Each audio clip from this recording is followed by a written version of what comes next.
la providencia y la confianza en Dios. El relicario de Filotea les presenta el episodio 59.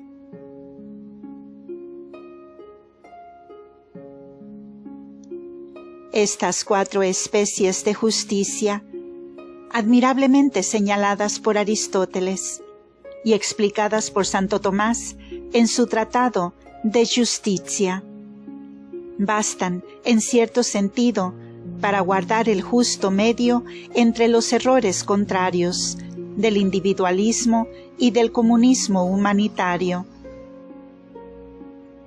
No es, por cierto, bastante conocida la doctrina de Santo Tomás sobre la justicia. Podría ser objeto de muy interesantes y útiles trabajos.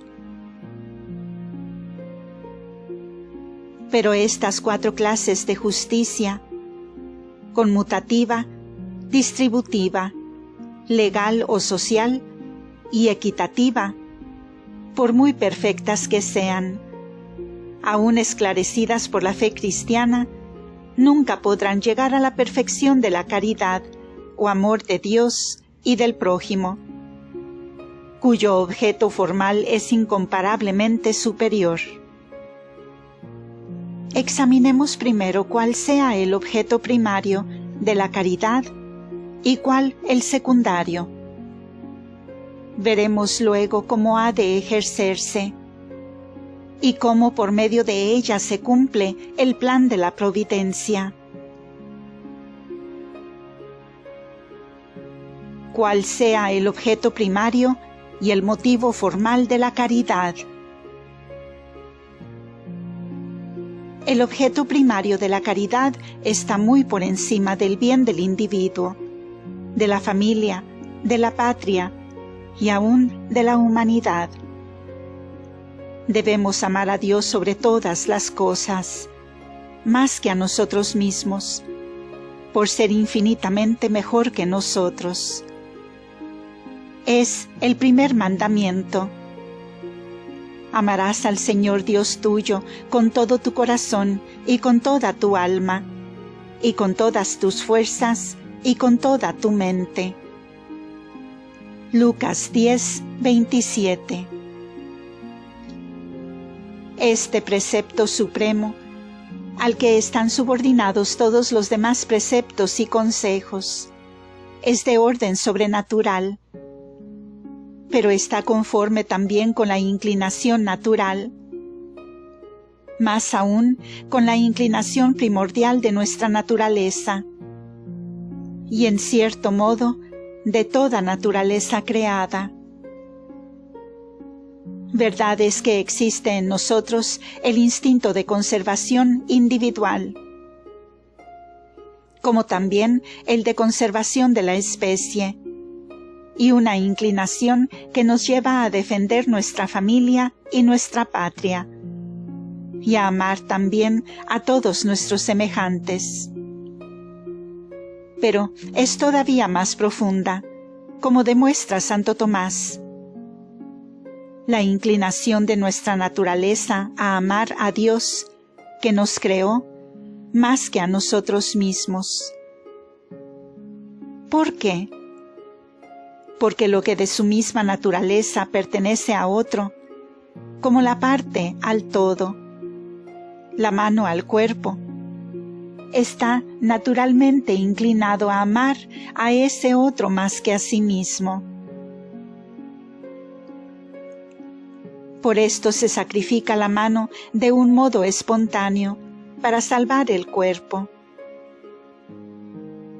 Ahora bien, toda criatura, en todo cuanto es, depende necesariamente de Dios, creador y conservador de nuestro ser. Y por consiguiente, toda criatura está naturalmente inclinada a amar a su manera al Creador más que a sí misma. Y así la piedra tiende al centro de la tierra, consiguiendo la ley de cohesión del universo y buscando el bien del mismo que es la manifestación de la bondad de Dios. Y la gallina, como lo dice nuestro Señor, recoge sus polluelos bajo las alas para defenderlos del milano, y sacrifica, si es preciso, la propia vida por el bien de la especie, que forma parte del bien universal. Esta inclinación primordial de la naturaleza está en el hombre y en el ángel, iluminada por la luz de la inteligencia, y nos mueve, de una manera más o menos consciente, a amar a Dios, autor de nuestra naturaleza, más que a nosotros mismos. Es indudable que el pecado original ha debilitado esta inclinación natural, pero a pesar de ello, subsiste en nosotros, como subsiste la voluntad, facultad espiritual imperecedera.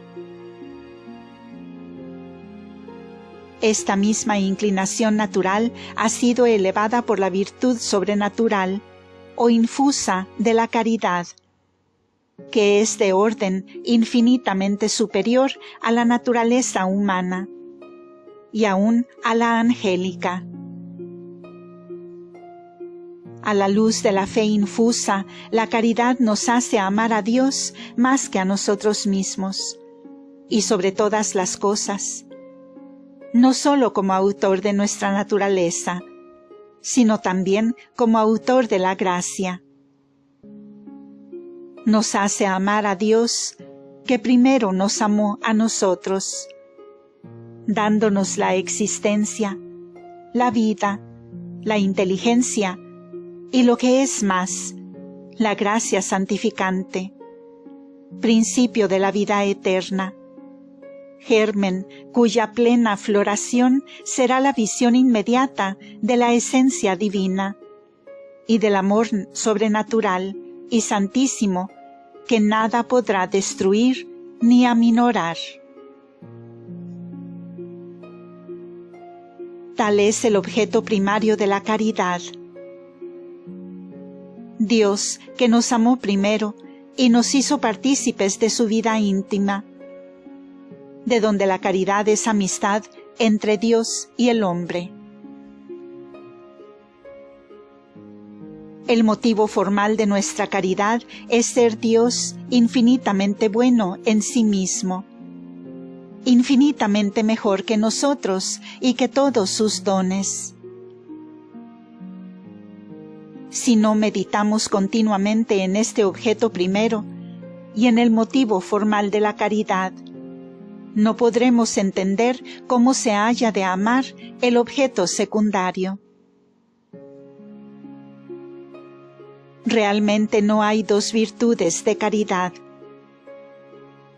una que mira a Dios y otra que se refiere al prójimo. Es una misma y única virtud teologal, principio de estos dos amores esencialmente subordinados. Nada puede querer la caridad sino con relación a Dios mismo. Por amor de Dios, como nada puede ver la vista sino por medio del color y con relación a él, ni el oído percibir otra cosa que el sonido y lo que es sonoro. Mas por amor de Dios debemos amar todo cuanto con él se relaciona. Cuál sea el objeto secundario de la caridad. Nos lo dice el segundo mandamiento de la ley. Amarás a tu prójimo como a ti mismo, por amor de Dios. El objeto secundario de la caridad somos ante todo nosotros mismos, que debemos amarnos santamente, deseando nuestra salvación para glorificar eternamente a Dios. Lo es en segundo lugar el prójimo, a quien por amor de Dios hemos de amar como a nosotros mismos, deseándole la salvación y los medios conducentes a ella, a fin de que juntamente con nosotros glorifique eternamente a Dios. Nuestro Señor nos presenta el amor del prójimo como consecuencia necesaria, irradiación y señal cierta del amor de Dios. En esto conocerán todos que sois mis discípulos, si os tenéis amor unos a otros. Juan 13:35. Y dice en otro lugar San Juan: si alguno dice, sí, yo amo a Dios, pero aborrece a su hermano, es un mentiroso. Primera de Juan 4:20. La caridad fraterna, como se ve, difiere infinitamente de la inclinación natural que nos mueve a hacer el bien al prójimo por agradarle, o nos lleva a amar a los bienhechores, a aborrecer a los que nos hacen mal y a ser indiferentes con los demás. El amor natural nos hace amar al prójimo por sus buenas cualidades naturales y por los beneficios que de él recibimos. Pero el motivo de la caridad es muy distinto. La prueba de ello es que debemos amar aún a nuestros enemigos, hacer el bien a los que nos aborrecen y orar por los que nos persiguen.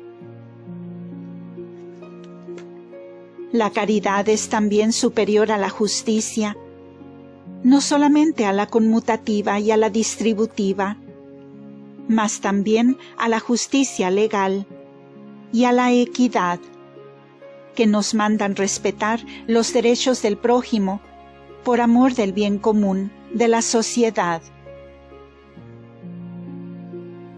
La caridad nos hace amar a nuestro prójimo y aún a nuestros enemigos por amor de Dios, y con el mismo amor sobrenatural y teologal con que amamos a Dios.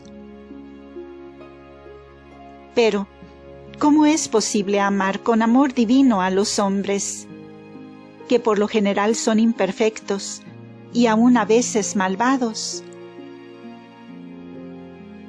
La teología responde con un ejemplo muy sencillo que comenta Santo Tomás de esta manera: el que mucho ama a un amigo suyo, ama con el mismo amor a los hijos de este amigo. Les ama porque ama a su Padre, y en consideración a su Padre les desea todo bien. Si necesario fuese, iría en socorro de ellos por amor a su Padre, y aún les perdonaría las ofensas. Si los hombres, pues, son hijos de Dios, o a lo menos están llamados a serlo, debemos amar a todos, aún a nuestros enemigos, y amarlos en la medida con que amamos a su Padre común. Para amar de esta manera sobrenatural a nuestro prójimo, preciso es contemplarle con los ojos de la fe, diciendo: esta persona de temperamento y de carácter, tal vez opuestos a los míos, no ha nacido solo de la carne y de la sangre o de la voluntad del hombre. Como yo, ha nacido de Dios, o ha sido llamada a nacer de Dios, a participar de la misma vida divina, de la misma bienaventuranza. Con estos ojos deben mirarse todos los miembros de una misma familia, y no solo estos, mas también los de una misma asociación y de una misma patria, y mucho más los de la Iglesia entera, que sin desconocer la natural y necesaria variedad de patrias, la comprende todas para dar entrada a todos sus miembros en el reino de Dios. Y así podemos y debemos decir de las almas con quienes vivimos, y aún de aquellas que naturalmente nos son antipáticas. Esta alma, aun cuando no estuviera en gracia de Dios, está ciertamente llamada a ser o a volver a ser hija de Dios, templo del Espíritu Santo, miembro del cuerpo místico de Cristo. Quizá esté más cerca que yo del corazón de nuestro Señor, y sea una piedra viva, trabajada, más que otras muchas por la mano de Dios, para ocupar un puesto en la Jerusalén celestial. ¿Cómo pues no amarla si amo a Dios de verdad? Y si no amo a esa persona, si no deseo su bien y su salvación, mi amor a Dios es una mentira. Si por el contrario la amo, no obstante la diferencia de temperamento, de carácter y de educación, señal es de que amo a Dios.